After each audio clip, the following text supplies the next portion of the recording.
Guys, may isi-share po akong about sa camera na sasakyan. Huwag tayo maglalagay ng camera dito.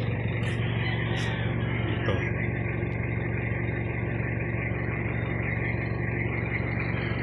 Yan.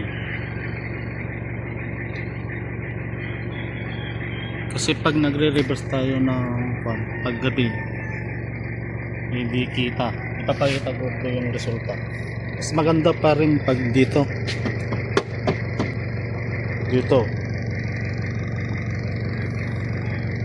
sa gitna. Ayan.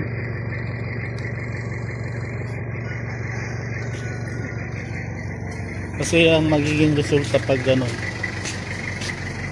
tignan natin kung anong po itsura yung resulta niya. Patayin natin yung ilaw,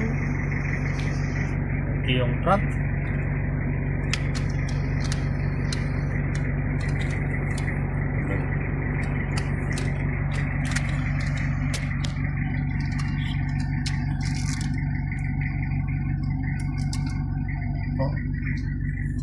Ganda pag ganyan, pero pag nag-con ka, pag nagre-reverse ka, wala kang makikita. Ganyan po mangyayari.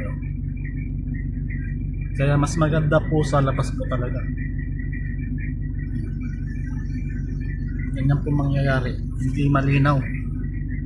Mas maganda pa rin pag ilagay sa labas, kasi yung ilaw niya doon, yung may ilaw kasi doon, tumatama sa salamin.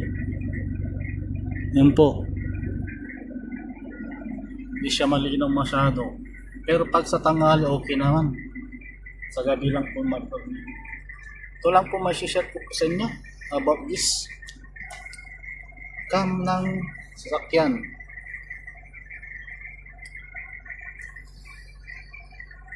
That's it. Thank you for watching.